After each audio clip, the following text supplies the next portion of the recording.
All right.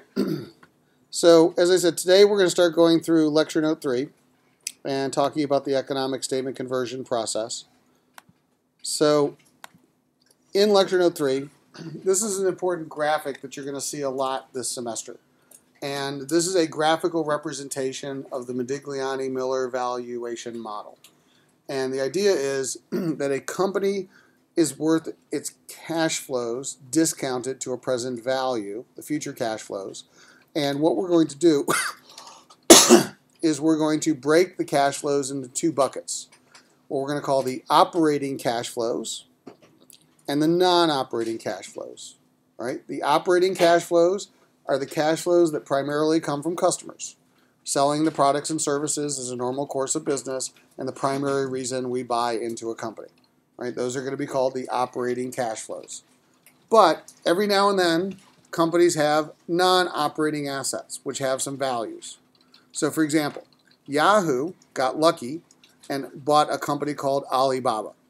And Yahoo owned 30% of Alibaba. So, if you saw last week, Alibaba had this ridiculously successful IPO, right, manufactured by the banks. But regardless, they got 30% of that, and they're going to get a big check. Right? They're not selling all their shares, but a good chunk of the shares. They're going to get something like $8 billion. So when I think about the value of Yahoo, right, I think I heard $8 billion, Yahoo, whatever it is. So let's look at this. Alibaba, B-A-B-A, which is worth approximately, wow, $222 billion overnight. That's impressive. So take 30% of that, and that's Yahoo stake, right? And then we go look at Yahoo, and Yahoo, I'd be willing to bet, is up a lot. Well, actually down a lot. Because what they're going to be doing is Yahoo is going to be distributing that as basically a big cash distribution, a lot of it to their shareholders. But if you look at Yahoo's relative valuation, it's a fraction of that, $38 billion. So I think Yahoo basically sold at the IPO, so they don't actually get all of Alibaba's run-up. But that's what I'm saying. For some reason, I seem to remember that basically almost all of Yahoo's stock price is their Alibaba distribution. And that's one of the problems with Yahoo, is that basically they have no operating value and all of the value is their non-operating asset. So that's one of the things that we will see when we look at our valuations. But we're going to break out the operating and non-operating assets separately. When we add those two together, that's going to give us something called enterprise value, or EV for short. And then for enterprise value, we're going to use that cash to then pay off the debt and the equity holders. All right, so the enterprise value pays off the interest-bearing debt and the equity. So there's a mnemonic that we're going to use here that's not used anywhere else. And I've only created it for this class alone. Because a while back, I used to teach in the analyst training program at McKinsey. And when I was there, I had basically 2 days to help them learn how to do everything you're learning all semester long. So they basically would hire a bunch of undergrads. They'd throw them into a boot camp for about 4 to 5 weeks. And then before they turn them loose on their clients. And part of the boot camp was learning how to do the economic statement analysis and conversion that you're about to learn how to do.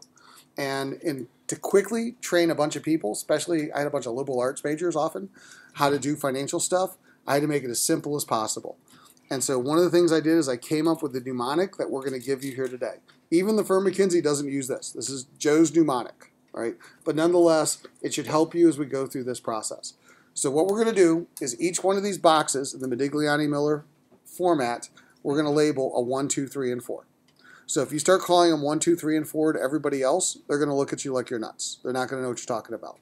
It only has meaning in this class. But specifically, operating cash flows, 1. Non-operating cash flows, 2. Debt cash flows, 3. Equity cash flows, 4. So operating plus non-operating, 1 plus 2 equals enterprise value. Debt and equity cash flow, 3 plus 4 equals enterprise value.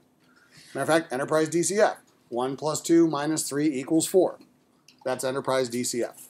Okay, it's kind of a simple way thinking about the 4 parts of Modigliani-Miller. The reason that's important is because of the process we're about to do. And this is one of the reasons why I highly respect the firm McKinsey, because what most people teach you in valuation, and what you probably learn in your other classes, and what they teach you in many other schools, is what's called the direct method of cash flow valuation, which is you start with the financial statements, income statement and balance sheet, and you directly forecast the cash flows of the firm, and then you value the firm. We're going to teach you an intermediate step this semester, and this is the process that McKinsey uses. And the idea is that we're first going to take the accounting statements and we're going to map them and reorganize them into a Modigliani-Miller format. Okay? So we're going to take the income statement and balance sheet, we're going to put it into this 4-box format, so that we're going to have the operating items of the balance sheet and the income statement, we have the non-operating items, the income statement and the balance sheet, we have the debt items and the equity items. Right? Now, it won't matter whether we do and convert the income statement or balance sheet first, but we're going to convert both those statements into an economic format that maps with the Modigliani-Miller. Right? Matter of fact, in the income statement, we're going to take all the operating items in the income statement, and when we rearrange them to the operating item, it's going to be called no plat. When we take the non-operating items off the income statement, it'll be our non-operating income. We add those two together, that's going to give us something called TII, Total Income Available to Investors. And again, that's not an accounting statement, that's an economic statement that McKinsey created to rationalize the Modigliani-Miller model. We're going to then take the interest expense, which is the payment to the debt holders. We're going to take the net income, which is the shareholders' money, and that's going to be the 3 and 4, which also equals the TII. Same process with the balance sheet. We're going to take the operating items, the operating assets, we're going to net out the operating liabilities, and that's going to give us something called invested capital, right? Or operating invested capital. We're then going to take the non-operating assets, net them against the non-operating liabilities, give us the non-operating items in the balance sheet. Those two together are going to be called TFI, Total Funds Available to Investors. Okay? And we're then going to match that to the debt and equity. So we're going to take the debt, the interest-bearing debt, and then the equity, and we're going to add those two together, and that's going to also equal the total funds available to the investors. So once we have converted the income statement and the balance sheet, we're then going to create the cash flow. But it's very important that you must do the income statement and balance sheet before you can create the CFI or the cash flow available to investor statement. Now, the cash flow available to investor statement is based on cash flow, is the cash coming from the income statement minus the change in the balance sheet. Okay? So, if you look at it here, free cash flow is no plat minus the change in the invested capital. That gets us free cash flow. So what ends up happening is when we reorganize these statements, we get a very clean free cash flow. Same thing with the non-operating cash flows. We get the non-operating income and the non-operating investments gives us the non-operating cash flows. And those two together give us something called cash flow available to investors, which is the TII minus the change in the TFI. Okay? And by the way, that is the cash flow to the debt holders and the equity holders. So it'll be the interest expense minus the change in the debt, cash flow to debt holders, dividends minus change in equity, shareholder cash flows. That will all sync. We're then going to forecast each of these, and that's going to be our valuation. The forecasted free cash flows, the operating value of the firm. The forecasted non-operating cash flows, the non-operating value of the firm. The two together, the enterprise value of the firm. Pay off the debt equals equity value. So it actually streamlines the process. It makes it cleaner when you do your valuation, and it sets up your analytics in a more useful manner. So for example, what is the definition mathematically of ROIC? What's the numerator for ROIC? It's not net income. It's no plat. There's your no plat. What's the denominator for ROIC?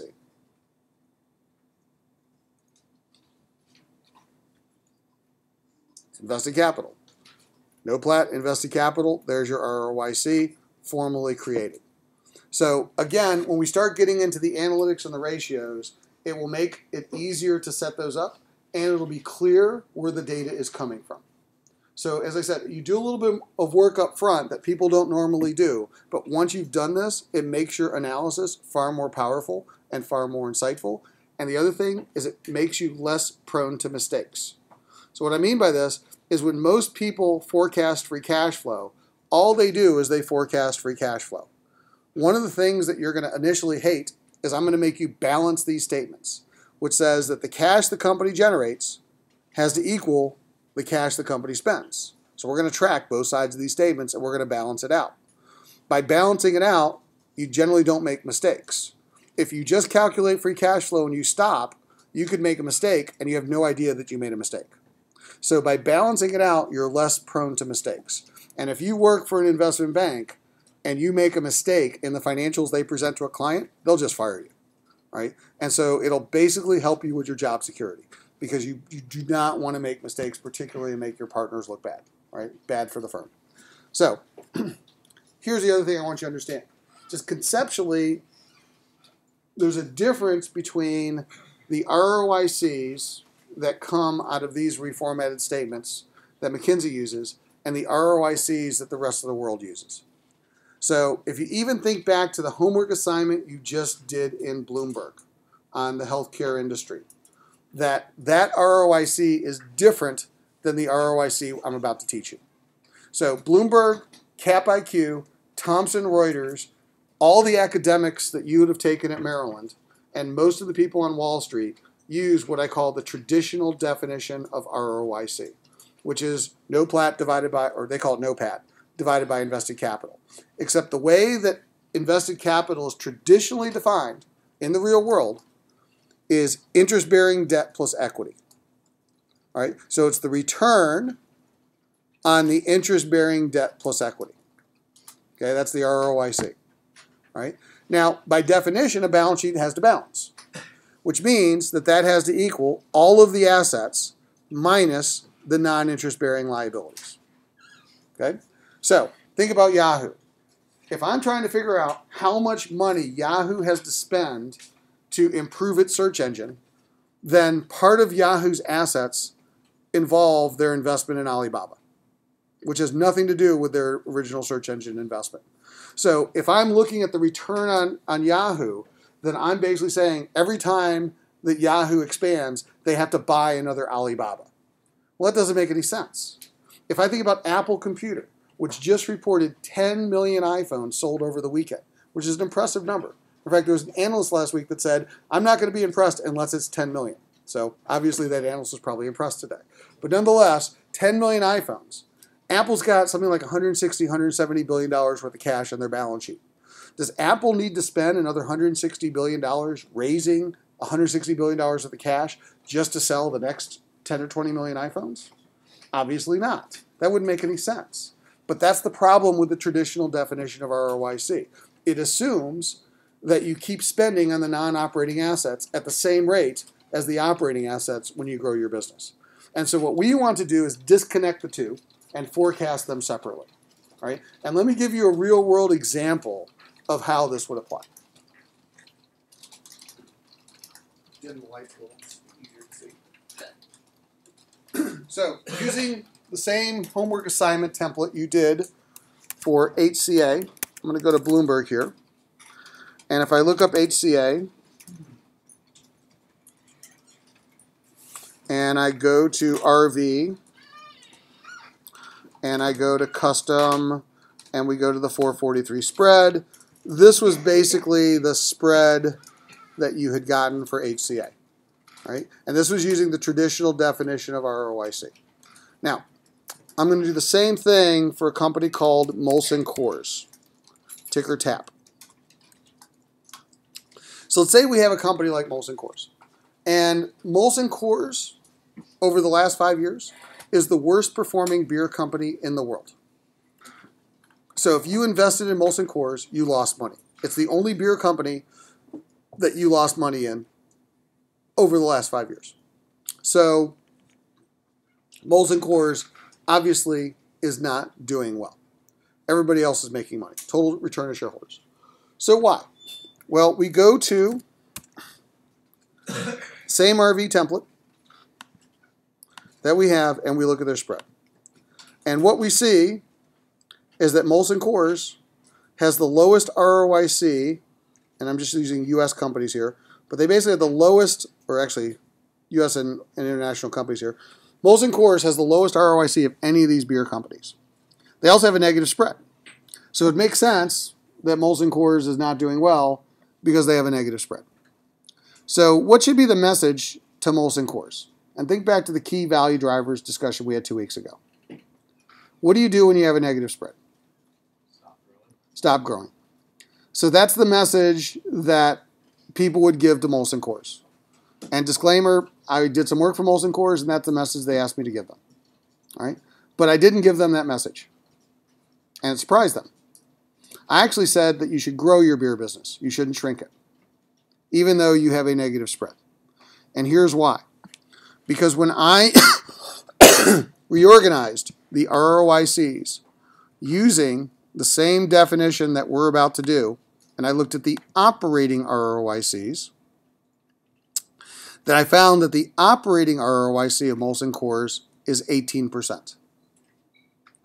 Which basically means that their beer business has a huge positive spread, and you probably want to grow the beer business. Right? So going back to our model here, using this view, Molson Coors as a company's performance, for lack of a better word, sucks. All right? It's really poor. They have a negative spread. But if I look at the NOPLAT divided by the operating part, the actual making and distributing and selling a beer, they're making 18%. So where do you think they must be having their problem?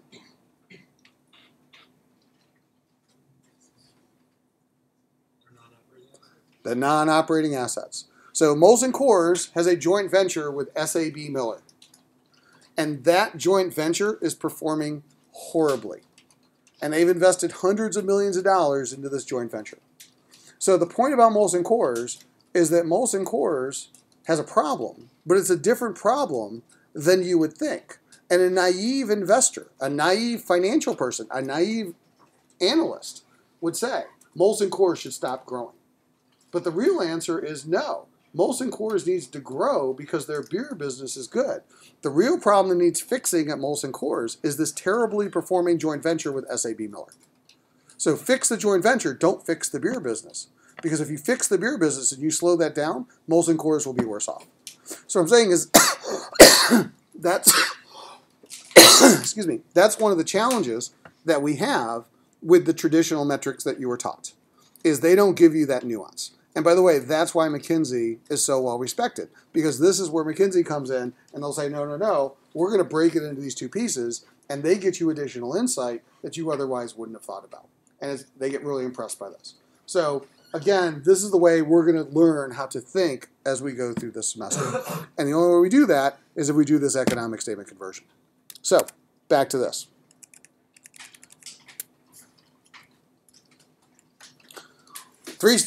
Three statements we have to create. We have to create the income statement, the balance sheet, the cash flow.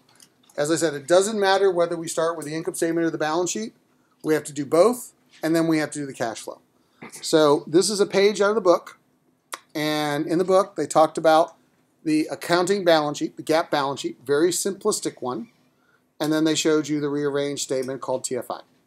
Now, the first step we're going to do is we're going to do a labeling process, where we're going to label everything 1, 2, 3, and 4. Operating, non-operating, debt, equity. So I'm going to go to Excel here, and I took off the labels, but let's think about this sort of conceptually. So again, operating ones are things that we need to invest in to sell more products and services. Twos are things we invest in that have nothing to do with selling more products and services. Threes are debt cash flows to interest-bearing debt holders. And fours are equity cash flows that are coming from the shareholders. Coming or going. All right, so let's look at the balance sheet, inventory. Using that, 1, 2, 3, or 4. Inventory is going to be 1. It's going to be operating. We need inventory to sell more stuff. Property, plant, and equipment. 1, manufacturing facilities. Need more of those to sell more stuff. equity investments into other companies like Alibaba. 2, non-operating. So even though they're equity investments, they're assets to us that we're buying stakes in other companies that we don't manage because we think we're going to make more money off of them. Tech industry does this all the time.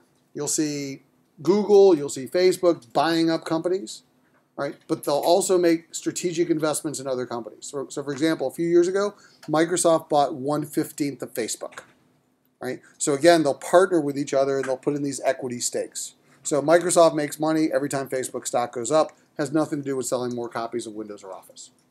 2, accounts payable. Accounts payable. All right, generally related to inventory, so that's going to be a 1. Debt, interest-bearing debt. 3, it's coming from the debt holders. Common stock at par value. Equity. Retained earnings. 4. Now, for purposes of your assignments and your midterm and final exam, I'm going to give you the labels. So you won't have to go through the process because as undergrads, you're just getting familiar with these statements, and I understand that.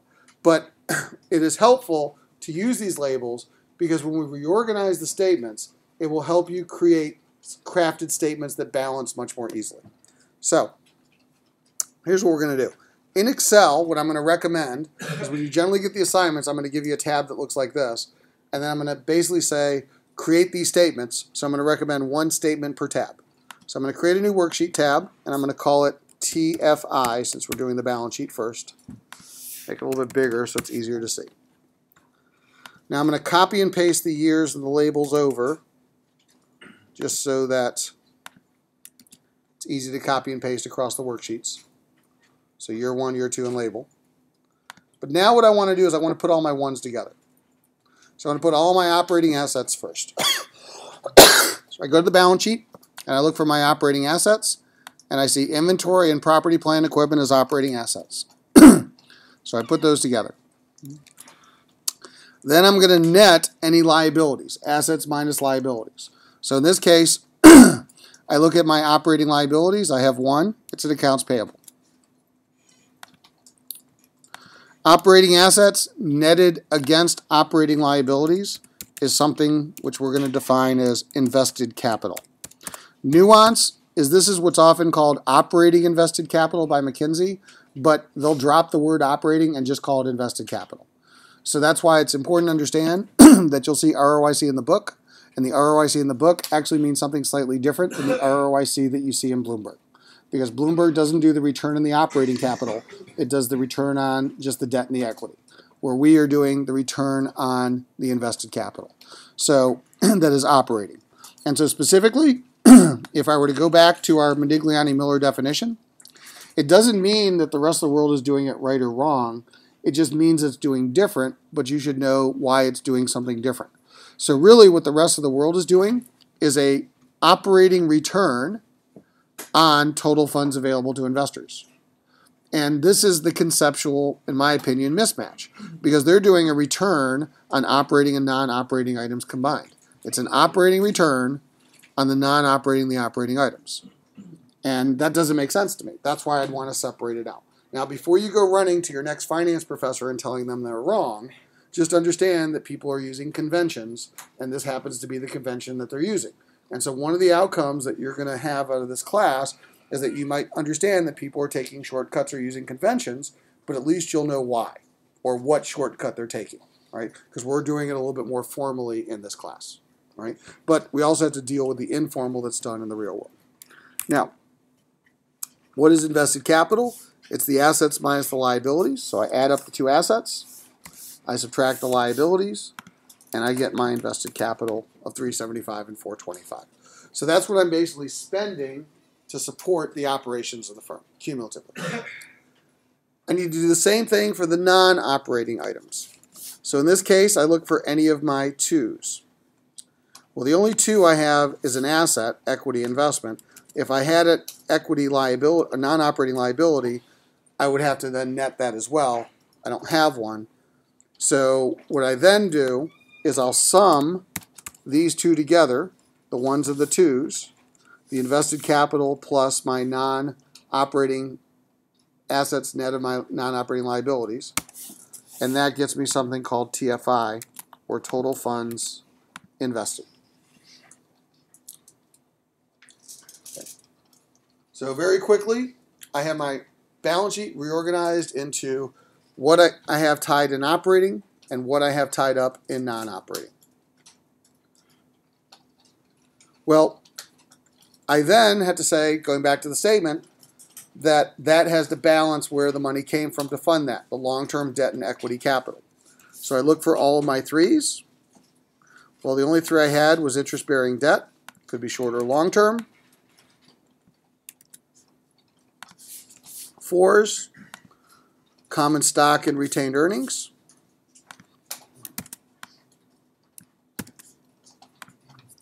Sum my threes and fours.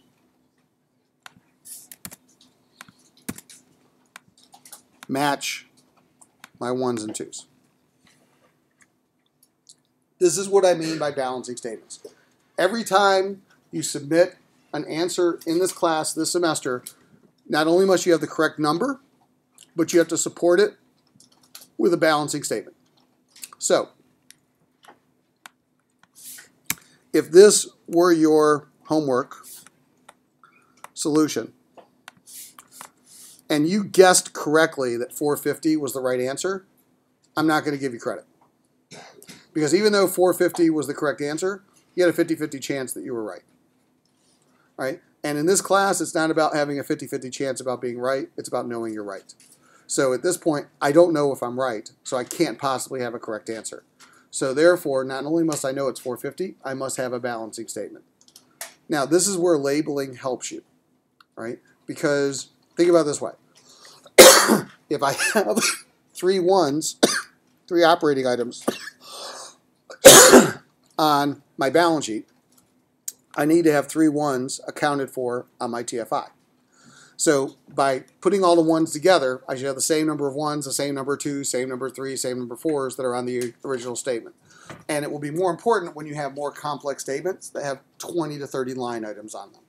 So it will help you when you're troubleshooting your unbalanced statements. That one of the most common mistakes you'll make is you'll forget to put something on there. And if you forget to put something on there, things won't balance. All right, so this will be one of the more common things that you'll make. So for example, I know I don't have a statement. I figured out I forgot to put accounts payable. I put it on there. Suddenly my statement balances. I feel better. TFI. Statement number 2.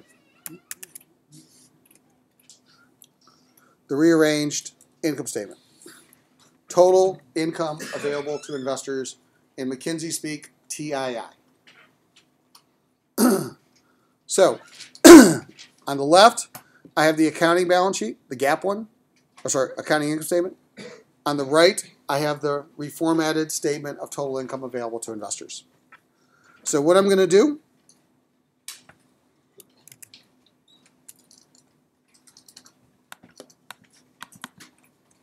TII,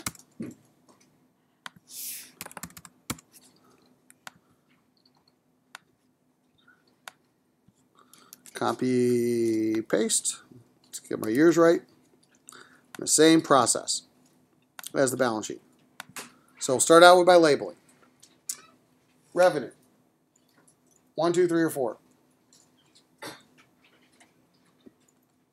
1. Generally, revenue is going to be operating. I'm not going to try and trick you on any of the homework assignments. Operating expenses. 1. All right, operating expenses. Depreciation.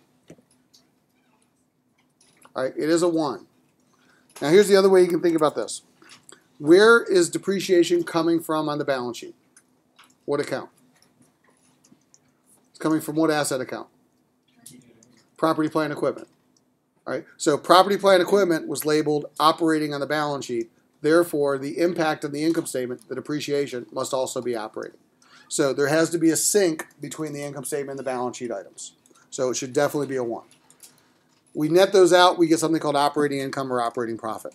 Now, this is one of the shortcuts I'm going to let you take, is generally we don't deal with the intervening variables like profit before tax or EBITDA when we reorganize the statements. But as a shortcut, you could use operating income as a shortcut. right? Because everything above it is going to be operating by definition if it's operating income. So I'll make your lives a little bit easier, and you can start here when you're doing the conversions. Okay? You don't have to put the other 3 items on there. Interest expense.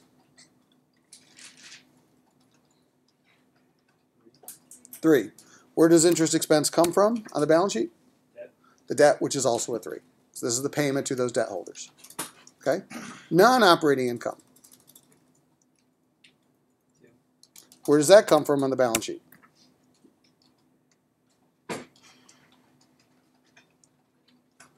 That's coming from the equity investments. That's the non-operating income from the equity investments.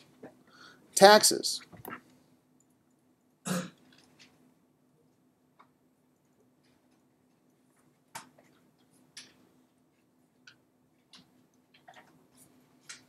Taxes are a trick question. It's a 1, a 2, and a 3.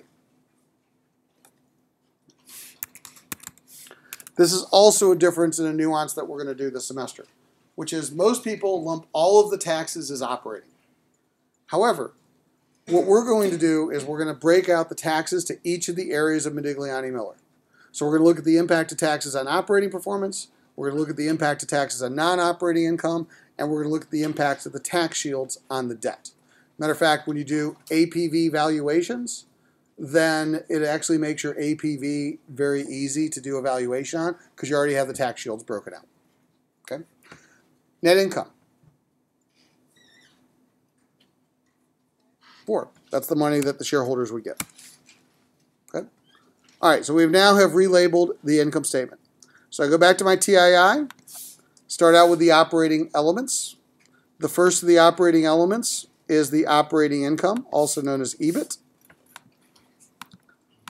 Copy, paste, keeping my labels. I know that's a 1. Next, and this is running by taxes, if we reported to the IRS $280 million of operating income, they're going to expect us to pay taxes on $280 million of operating income. Well, we'll need to know what the tax rate is. If I don't give you the tax rate, you can solve for an effective tax rate by looking at the taxes divided by the profit before the tax, or the income before tax. If I take the 66 divided by 264, I can see this company's paying a 25% tax rate. So that's the effective tax rate, or what we ideally want is the cash tax rate, but we would use for these statements. So back to this. Equals 280 times 0.25. I pay 70 in taxes. That's operating taxes. That gets me no plat. Equals 280 minus 70. That's my operating cash flow from the income statement. Non-operating cash flow. 2s. On the income statement, I had non-operating income. That was my 2. Now, I paid $4 million. I made $4 million of non-operating income. Again, if I reported $4 million, the IRS is going to want 25% of that. So tax on non-op income equals 4 times 0.25, or $1 million. It's non-operating cash flow. After tax, non-operating income. 4 minus 1 is 3. Now, the person that worked on the book chapter for McKinsey intuitively knows that they're looking for the after-tax non-operating income. So in their mind, they do this so often that they just know you take the cash flow times 1 minus the tax rate to get the after-tax number. And they're not really showing you that what they've really mechanically done is they've actually taken the pre-tax number, they've taken out the taxes to get to the after-tax number. Now, once you start getting familiar with the statements, you don't have to mechanically write it out as I just did. But once you're learning the statements, it might be more useful for you to do exactly what I just did so you have a better idea of what's going on. All right? So if you want to do it the way they did in the book and take the shortcut, have at it if your life is easier and you're able to keep up with why you're doing it. But until you get to that point, it may be easier for you to mechanically write it out like I am doing. Okay? Because you can clearly see how you got to the 3 million. Because otherwise you see a 4 and a 3 and you're like, where did that 1 go? Okay? Now you know. All right. By the way, if I add these two together, total income available to investors, TII, equals the 210 from operating plus the 3 from non-operating. I have $213 million of income available to pay out to my investors. TII. That's the reorganized Modigliani-Miller number. Now, labeling is important because we want to make sure that our 1s and 2s are bunched together, and this makes me feel a little bit more comfortable that I put them in the right buckets. Right? But then the next thing I have to understand is that these are not accounting statements. So you can't think like you did in your accounting class. Your accounting will confuse you. These are economic statements created by McKinsey to map to Modigliani-Miller. So here's what I mean by that. And they have to balance. Total income available to investors on the operating and non-operating side has to equal the total income available to investors on what they call the funds flow side or the financing side in your readings in the book. So I know that I'm eventually going to have to come up with a number that says 213 on the bottom of the statement. That's the only way it balances. Not negative 213, positive 213. Okay? Because I have $213 million of income that I've made that I can pay out to my investors. So what I'm going to do is I'm tracking where the money went. Now this is an important nuance for TII. And what I mean by that is that payouts to investors on this side of the statement are going to be positive numbers. So if I have income, I can afford to pay the debt. Therefore, the positive income equals the payment to the debt holders, which means I need to balance the statement. So the positive income is going to be a positive payment to the debt holders, just to track both sides of this statement being equal. Because if I had a positive income and a negative amount to the debt holders, my statement wouldn't balance. So the only way the format of the statement works is that payouts on the financing side equal positive numbers. The opposite is true. Losses, negative numbers, on the profit side require funding from debt or equity. So on the funds flow side, negative amounts are investments in the business, which fund losses of the business. That is just the format of this statement that you're going to have to become familiar with. So with that in mind, we'll start out with the debt. The item for the income statement of the debt is interest, but specifically it's going to be the $20 million of interest that we paid off the income statement. However, interest is tax deductible. We're going to deduct this as a cost of doing business. So there's going to be something called the tax shield on the interest, which is 25% is what we're going to save in taxes because the governments allow us to deduct this as a cost of doing business. So on an after-tax basis, after-tax interest expense, we are paying $50.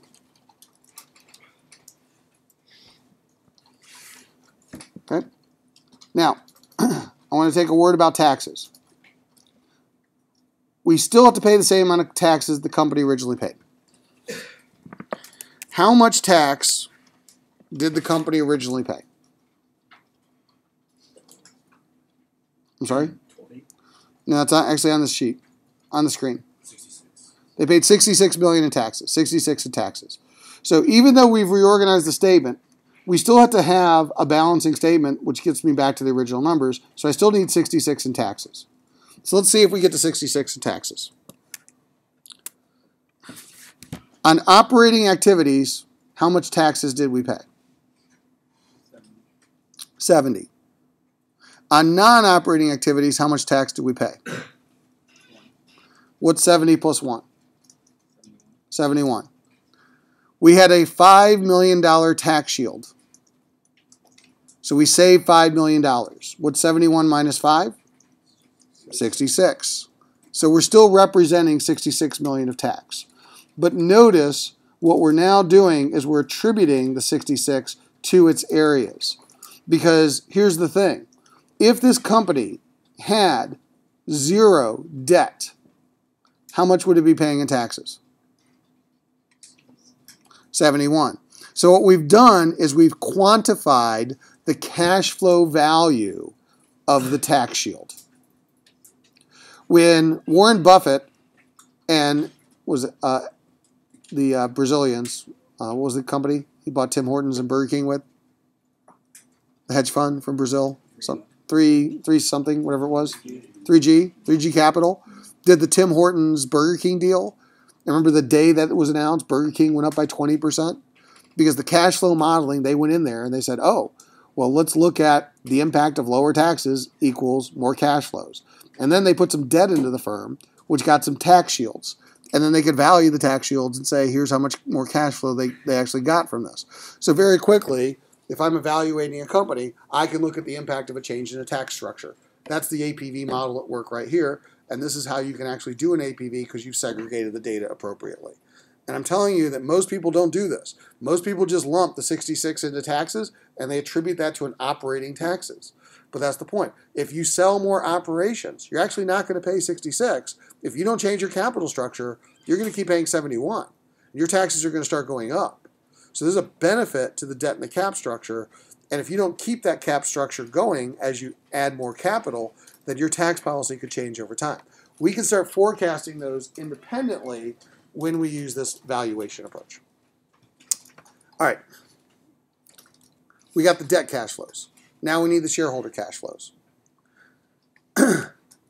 TII, statement, anything labeled a 4, net income.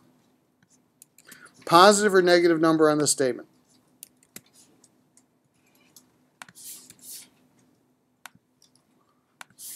The 198. Should net income be positive or negative?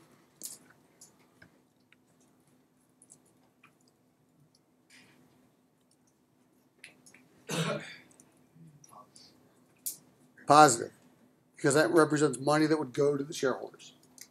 So take my cash flow to debt holders, take my cash flow or income to, income to debt holders, income to shareholders, add them up, 213, balance is 213.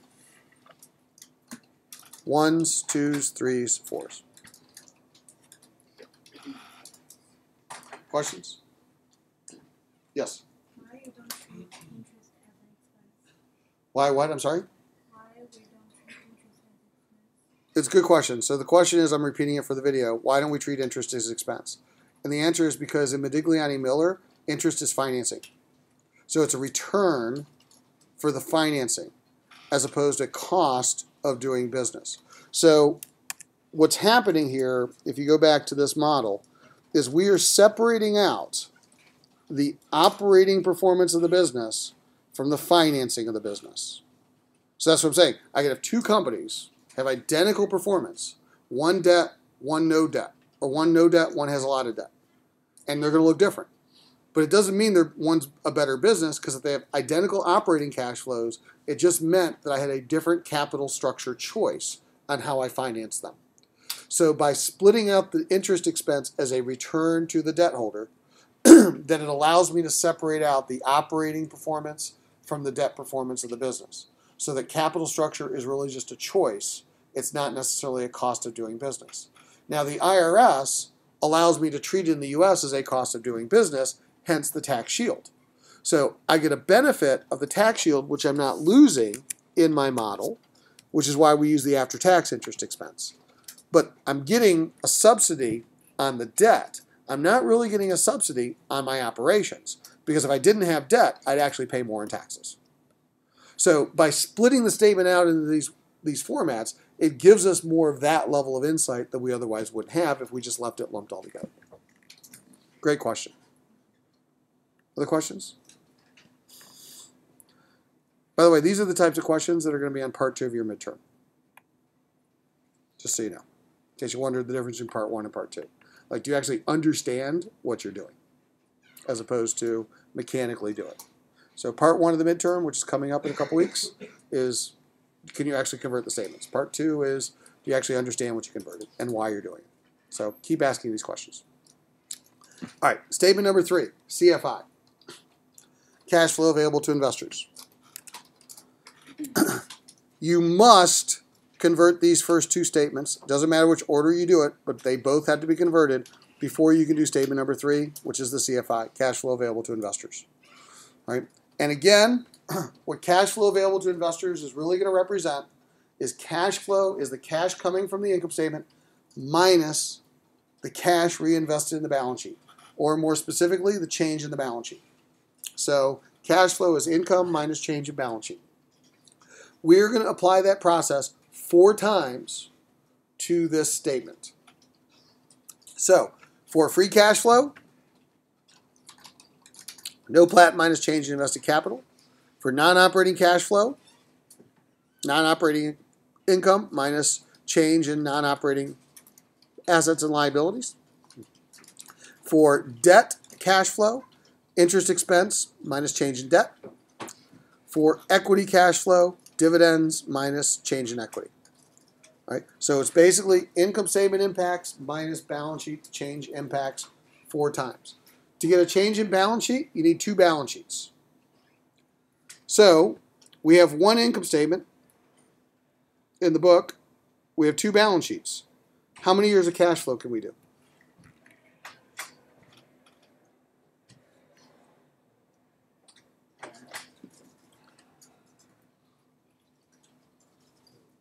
I can do 1 because I need the change in balance sheet, but I only need the current year's income statement to do 1.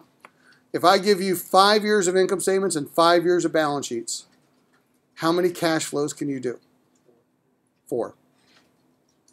Because even though you have 5 years worth of income statements, you can only do 4 years worth of data because it's the change in the balance sheet. Okay? So let's start working out the CFI. What I'll tell you is on your homework assignments, you'll probably do the first 2 statements relatively easily, and based on past classes, this 3rd statement is the one that will give you a lot of trouble. Okay? So for example, this summer when I was doing a version of this for the master's class, I had a couple people say that this homework assignment, which I thought would take an hour, they spent an hour in the first 2 statements and 5 hours in the 3rd statement before they gave up. All right? So it is the most difficult statement. All right? But I'm going to show you what you need to do, so hopefully you are not that person. Okay. So back to this.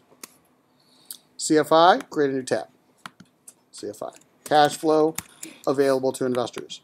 And one of the things that's important about the CFI is the name itself. This statement is going to look at how much cash we have available to pay out to our investors. This is actually the cash flow. So again, because I'm going to be copy and pasting, I'm going to copy over the labels, make my life a little bit easier. Now, first part is operating. This comes right out of the book. Definition of free cash flow is gross cash flow minus gross investment. The definition of gross cash flow from the book is no plat plus depreciation. So equals no plat depreciation gives me something called gross cash flow.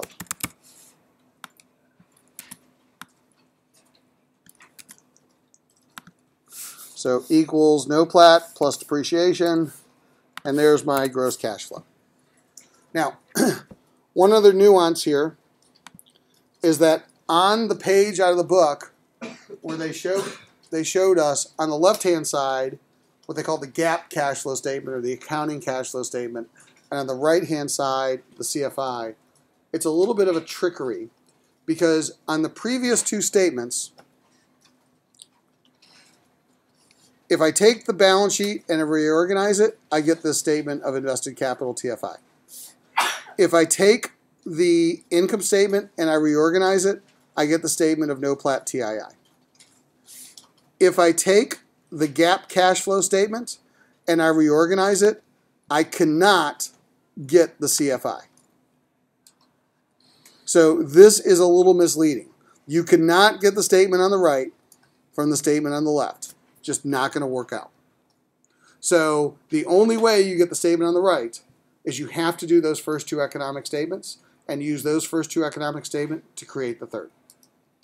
Now you might say, well, gee, why did McKinsey put this GAAP statement on this page? They were trying to make a metaphor of lining up these 3 statements The first two work exactly. The third is kind of a proxy-ish, right? So you can proxy out the free cash flow in the CFI, but you won't get it exact. So, but here's the primary reason. Primary reason is there's two items on the cash flow statement that we need that are not on the income statement. All right, one is depreciation. Companies usually bury depreciation in cost of goods sold. They don't break it out separately, and we need depreciation to calculate cash flow. So, number one, we got to figure out what the depreciation is. We have to get it from the statement of cash flow. I'm going to make your life easier on these assignments because I'm going to break out depreciation. I'm not going to have it buried in cost of goods sold. But once we get past these initial assignments and we get working on real companies don't do it that way. They have it buried in the cost of goods sold. We're going to go back it out from the GAAP cash flow statement. Number two, net income is not a cash flow to the shareholders.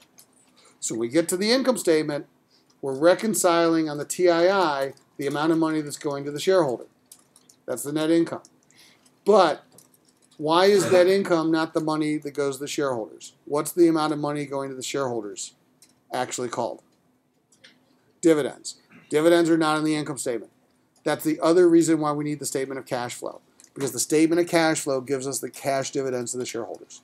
So we will need that number for the cash flow. So we don't want to put non-cash items on a cash flow statement because that will cause problems. Right? So that's also going to make your life a little bit more tricky as you're learning these statements, because that's going to be one of the nuances that we're going to have to change when we go through the statement. I know you had your hand up a minute ago. Did I answer your question? Or?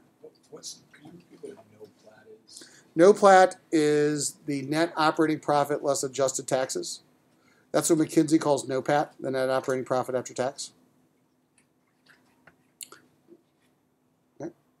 Well, what's the element for? You sometimes prefer NOPLAT. Well, the rest of the world calls it NOPAT, N-O-P-A-T. McKinsey calls it NOPLAT. So I'm just letting you know. You'll hear it and see it in a lot of my slides called NOPAT. Less. Yeah, less the adjusted taxes or less applicable taxes. So essentially it's just terminology. I think there's a mystery to it. All right. So back to this. We have $230 million of gross cash flow from the income statement, NOPLAT plus depreciation. Gross investment. We subtract gross investment to get to free cash flow, which is the operating cash flows of the business. So free cash flow, specifically defined as change in invested capital plus depreciation. So equals change in invested capital, current year invested capital minus previous year invested capital, plus current year depreciation. 70. Free cash flow equals gross cash flow minus gross investment. It's my 160. Now, if we go back to the statement in the book, we can see how they got the 70. Back in the balance sheet, inventory went up by $25 million. That chewed up $25 million of cash. But accounts payable went up by $25 million, which basically means we didn't pay for that inventory. So that freed up $25 million of cash. So the net impact of the inventory increase was zero, because we have inventory that we didn't really have to pay for. Then the company spent $70 on capital expenditures. So zero working capital change and $70 of CapEx is $70 of gross investment. Okay. Now, you can choose to write it as a negative number and sum it. So you can put that as negative 70 and add it together. Although I will tell you the actual definition is gross cash flow minus gross investment. So I usually subtract the positive numbers. But however you choose to do it doesn't matter, so long as you understand that the 70 investment is going to subtract from the gross cash flow to get your free cash flow. Okay. By the way, we know that that CapEx number had to work at 70 because if I go back to the balance sheet, I started out with net PP&E of 300. I ended with 350. So if I bought 70 of CapEx, 300 plus 70 is 370. If I had 20 of depreciation, 370 minus 20 is 350. That's how my net PP&E works. It's that subtracting of depreciation is what we're adding back to the gross investment, which is why it's the change in invested capital plus depreciation. And it has to do with the way CapEx is calculated. All right. Next, I need to do my non-operating cash flows.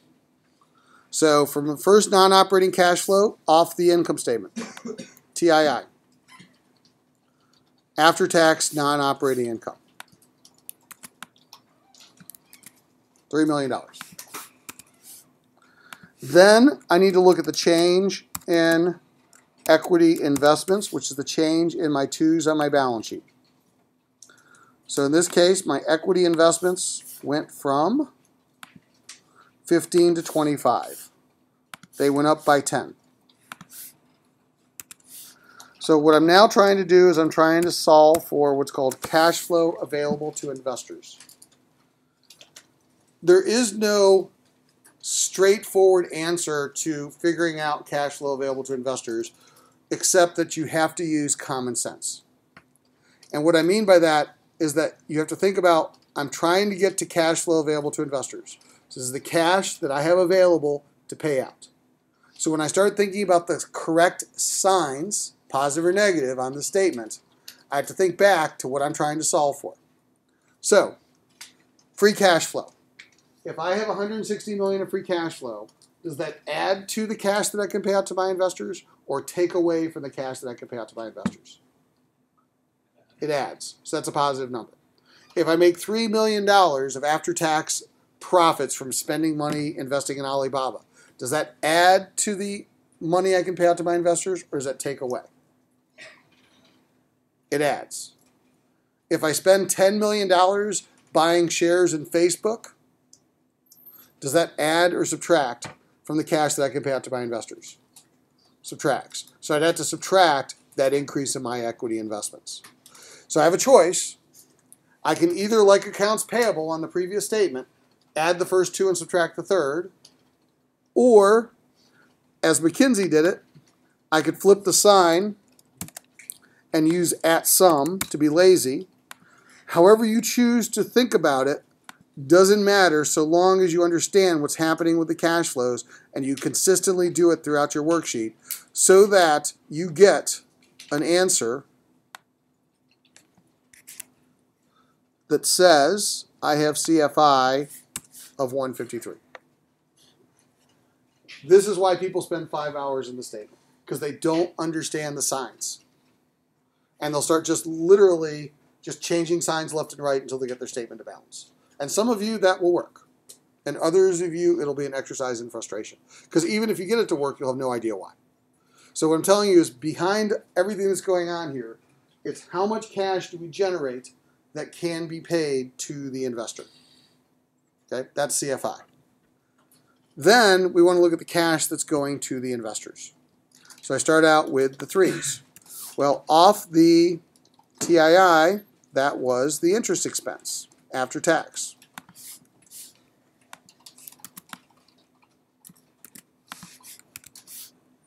Positive or negative number on this statement. If I have 153 of CFI, then the other side of the statement's got to balance at 153. And if on the income statement it works that cash equals what's paid out, the same is going to be true on the cash flow statement. So given all that, positive or negative 15? Positive 15. Because I have 153 to pay out, I'm paying out 15 to the debt holders. If I had 153 negative, that means I'd need money from the debt holders to sustain my business. So inflows are negative numbers in the financing side, outflows are positive numbers in the financing side because I'm tying it back to my CFI. All right? Change in debt. My debt went from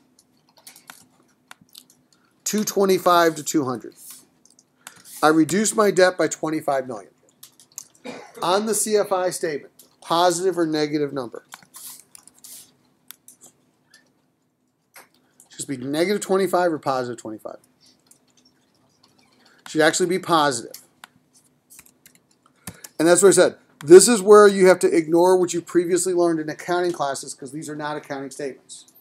This is a different formatted statement that's tracking cash flow. And what we're saying is I had 153, so I paid 15 of it to the debt holders in interest, and I paid 25 in principal to the debt holders. Those were two payouts that came from the fact that I had cash to pay out because the financing flows have to equal the profits of the business. Okay, keep the signs correct. All right. Next, those are the debt cash flows. I go to my 4s. Next, I do the income statement. TII. I have 198 in net income. Is that the cash that was distributed to the shareholders? No. Because if I have net income and I don't pay it out as a dividend, it's not actually going to the shareholders. And this statement is the cash flow statement. So this is one of the trickier parts of the CFI. So I'll call this trick 1. Trick 1, it's not the net income, it's what? What's the cash flow to the shareholders called? It's the dividends. That's why we need the GAAP statement of cash flow. So I go to my GAAP statement of cash flow. What's the dividend that this company paid? 113. On the CFI, positive or negative? Positive. So dividends, not net income. Positive because it's a payout to the shareholders. Then I do my change in equity off the balance sheet. So the income statement minus change in balance sheet. So change in common stock. Did I have a change in common stock off my balance sheet? No.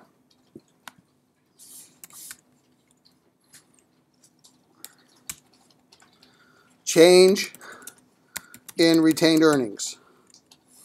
Retained earnings went from 115 to 200. They went up by 85.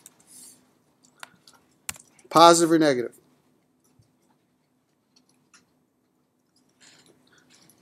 I'm increasing my equity.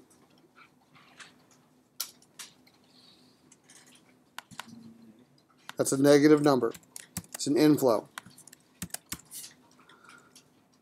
Now I can sum, since I've gotten all the income statement balance sheet effects, I can sum all these together, and I should have a matching statement of 153.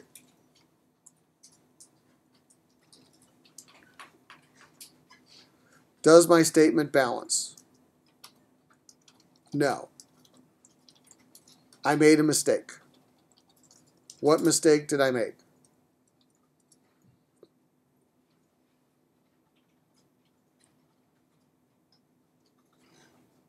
Yes. Well, let's make them positive.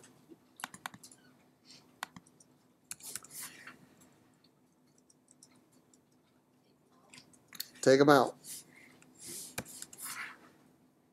That worked. Why did taking out the change in retained earnings work?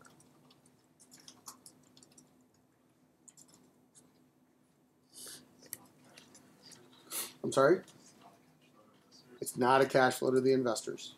So a change in a non-cash item does not affect the cash flow statement. This is trick number 2. So retained earnings is just a balancing plug that we put on a balance sheet to get it to balance. So that's the point. A change in a plug is not cash flow. It's just a paper transaction. So therefore, it doesn't affect the cash flows, and we have to take it off the statement. So those will be really, when you're struggling with the statement to get it to balance, those will be your challenges. So number 1, just figuring out the proper sign. And as I said, I don't have a good answer for you other than you have to kind of think through what's happening with the cash flow, think through the structure of the statement, and that will infer what sign you probably need. Number 2, the non-cash items. Specifically, net income is a non-cash item because it's not the cash that's actually paid out, it's the dividend. So on the statement of TII, to get the actual income statement to balance, I have to use net income. But in the cash flow statement, I have to replace it with the actual cash distribution. That's the dividend. And then number 3, Same thing applies to retained earnings. A change in a non-cash account equals no impact on the cash flow. So if I stick in an extra account by mistake that doesn't affect the cash flow, no matter how much I change the signs, my statement won't balance. Okay? But now I have a balancing statement. And what we're going to be doing next week is we're going to talk about what this tells us about a company. But just as an example, look at the dividend here. Can this company afford to sustain this dividend?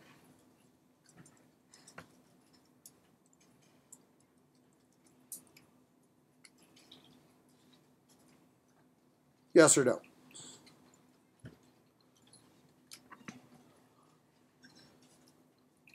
Well, how much are they paying in dividends?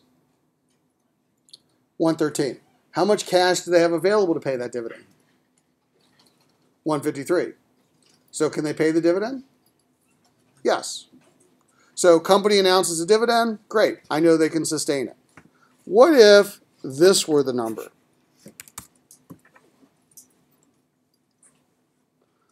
What would then happen